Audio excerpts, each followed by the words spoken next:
Moving on, I wanted to ask you guys a little bit. Actually, we'll go to Liverpool next because I want to end with Arsenal, and then we're going to speak about your game this weekend.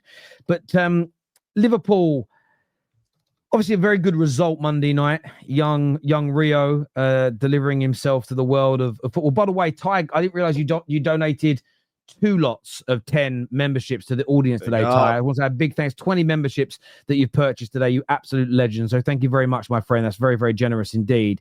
We don't get that on the show with Staffy. I'm just putting that out there. I don't know. But look, Liverpool, there's a lot of reports that you guys are going to make a new offer now for Isak. We know that they're bidding. They keep saying he isn't for Sal and Estern, but they keep bidding for players, which I just find to be the funniest oxymoronic situation in the world. How confident are you now, 4 or 5 days out, that you're going to get Isak in before the deadline shuts, Hussam? I'm very confident because when Yasser Ramayan met with Isak, his message didn't change. Like, I was scared for that meeting. I'll be honest with you. Secretly, I was shitting myself like, oh my God, the actual owner is flying to speak to him. I was a little bit worried. But then the message after, from now, even the ones like, I forgot the Newcastle journalist who was adamant all summer that Isak is staying, even he's come out and said the message is now clear. Isak wants to leave. He's still pushing for the move. Like, he's not giving up on this. And he told them he's not going to come back to training. He's told all his teammates, basically, he's going to go. Liverpool are willing to offer, I think he was 120 plus 20 million in add-ons or something like this. And achievable add-ons, so it's not like Isak Ballon d'Or, so it's like achievable add-ons. Liverpool win the league or something. So, like, bro, things are looking up. I expect a resolution soon because we also have to move on as Liverpool Football Club. People need to understand something. Even if we don't need Isak to win the league per se, like him by himself. But I think Gay, as an example, is a player that's more needed for us to win the league, which Fabrizio just tweeted like 30 minutes ago, that the Gay thing is still on. But with the whole Isak thing, like, I think slowly now, Newcastle are realizing, like, bro, there is no coming back from this. And to be honest with you, I actually think if Newcastle sell him, they're doing the smart thing. Even if they buy Strand Larson and have him and Gordon as the strikers, right? Like, nothing special.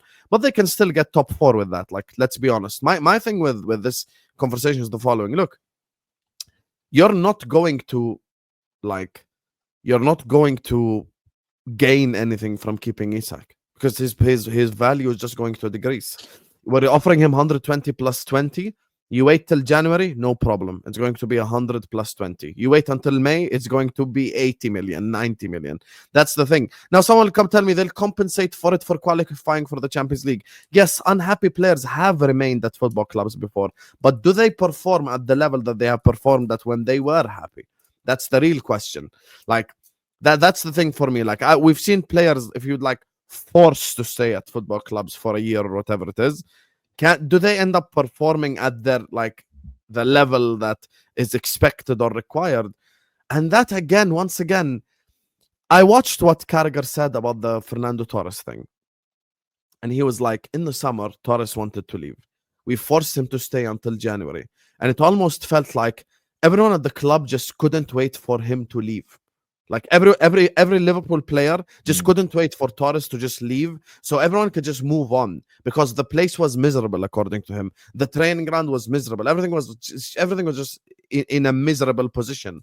So I think that's the case right here. Now, people give different examples, but Isak has went so far to the other side. Like, he's done even more than Torres. He's done more than Coutinho. He's done more than Tevez. He's done more than any, like, Kane. He's done more than all of these guys. Like, because the message is just 100% consistent and he wants to leave like 100%. So that's why for me, I still expect Isak to be a Liverpool player. Hopefully by tonight, we find out our answer. That's what I'm hoping for. But yeah, I need Newcastle to execute something. It's funny because Newcastle fans will come to the Football Terrace community and they'll be in this chat and they'll go like, the price is 150 million, just pay it. Okay, Wolves want 60 million for Strand Larson. Why did you bid 55? See, same logic, same energy. Why did you bid 50 then? That's the 60, one. That's right? The one bit, Sam. That's the one bit that's made me laugh so hard the last few days. is that they are bidding for these replacements. There's a weird conspiracy. They're only doing it so they can say to Isak, look, we tried, but we couldn't get it done, which is just bollocks. It's just absolute nonsense. That's why the bid is key, huh? That's why Liverpool put in the 120 versus 20. They're like telling Newcastle to fuck off. It's on you now. Isak brought you the money. Yeah. It's on you. Isak what is Fabrizio said yesterday. The ball in Newcastle court. He said it. Isak is not negotiation with Strand Larsen. Isak is not negotiating with RB Leipzig. Isak is at home. It's on Newcastle now. Now Liverpool, if the reports are correct and Liverpool are offering, Sam said 120 plus 20, Liverpool did their bit. Carlos, Liverpool did their job. We gave you something very close to your fuck off valuation, whatever, the 150 you said. Like it's a fuck off price. That's what the media are calling it. You know, like move away from us. Liverpool are doing something close to this. It's in Newcastle's hand now. You had a meeting with the guy. The guy told you he doesn't want to play. You said, okay, we need to sign someone. It's on you now. You need to go and sign someone. If Newcastle don't sign someone from now until the end of the window and Liverpool have the 140 million ready, Newcastle are basically playing. Keith Downey just tweeted right now that they're going to offer 60 for Larson. Just now. Who did? Keith Downey. Keith Downey. He just tweeted it like literally, 30 seconds ago. He just said Newcastle expected to make an increased offer worth around 60 million for Wolves striker Strand Larsen. But my problem with this, I'm looking at it from a Newcastle angle. Newcastle are screwed. Strand Larsen is nowhere near anywhere, like near Cisco, nowhere even Eucharist. Yeah, but Newcastle are screwed because of Newcastle. We have to admit this now. They needed to go on better for Ekitike, Cisco. They needed to do better for this. They got rejected. And I said that they should have accepted what Liverpool offered, right? Which is, give me Isak and we'll let you have a free run next season. Now we know that because they changed their wording. I'm like, if we signed Ekitike, we might have... Like you said, I still remember you at literally the time, but that's why I'm... both of you, where they kept saying, and this is where I'm so glad Terry called out the Newcastle journalist. Because they completely switched 180 degrees, and I hate. Do not lie to the people. Stop lying. That's why I believe they lie. Wait. Because the time when Ekitike was linked to Newcastle, the message from every single Newcastle journalist was, "We want Ekitike." That's why they never lied. Why are you lying? Well, you saw it just on Sunday and Monday. Sunday evening, I saw Craig Hope, and then all the others, Lee Ryder, Keith, fucking Luke, they all followed suit. Newcastle's stance has changed since that comment from Isak, and he will not leave. I remember watching the video of Craig Hope. He said, that's it. He will not leave. 24 hours later, oh, look, the chairman of PIF has come in to try and resolve the situation and sort things out with Isak before a final decision is made. Hang on. You told us yesterday a definitive decision was made. The media in Newcastle have had an absolute mess. What they've tried, do you know what they've done? Because they've beefed with Goldbridge all summer. They've tried to be content creators and realize this. As content creators, as YouTubers, as fans, if I go live today because there's a report coming from Fabrizio that Man United are advancing for Lemaines, and then tomorrow I go live because United haven't got Lemaines because Ornstein has just said that Man City have hijacked it. Barring a handful of small trolls that go, but you said yesterday United were advancing. Everyone who watches my content knows I'm a fan reacting to the news. When journalists behave that way, everybody goes, hang on a fucking...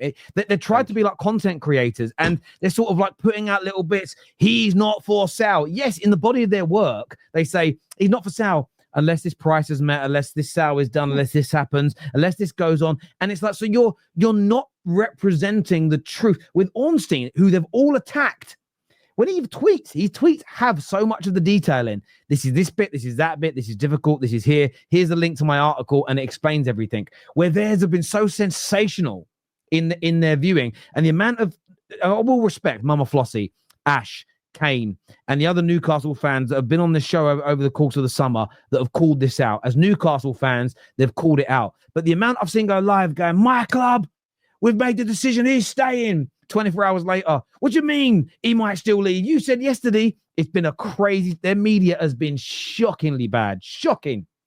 Because I don't think the club knows what they want. The fact that Romayan went to convince him, the club really wanted him to stay. They're trying so hard to make him stay. And they were convinced that the Saudi guy, when he comes in, the chairman, when he comes in, Isak will say, yeah, fine, I'll stay. Like, bro, like he's so adamant to leave. Yeah. They should just let him go, yeah, to be honest. The worst thing he can do as well is sign a new deal and then go in a year's time. He's then helping Newcastle maintain their money. He should say, well, no, I'm not signing a new deal. I'm being paid well now. Even if he reintegrates, I'm not doing a new deal. You're just going to lose value next summer because he goes into the last 2 years. This has all got out of hand for one reason and one reason only. Forget the media for a minute. They just haven't been able to sign replacements. People keep going on about there was an article they did about 4 weeks ago, maybe less, where they said the only reason that Newcastle were even considering selling him is because of the noise that Isak has made in recent weeks. And that's when Isak then came out and said, no, I told you a year ago I wanted to go, reminded you at the end of the season. And then you start looking at the truth, the bids, the players they were looking at. They've been trying to buy these players for 3 months, but yet they tried to turn it into, oh, Isak was a really bad guy. That's why we're being forced into doing this. They've just got it wrong every single step of the way. I did want to ask you as well. Sorry, this comment here says, reports today, Larsson is not for sale from Craig No Hope.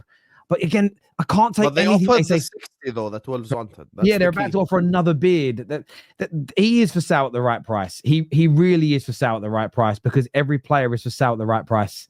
As long as you offer enough money. I did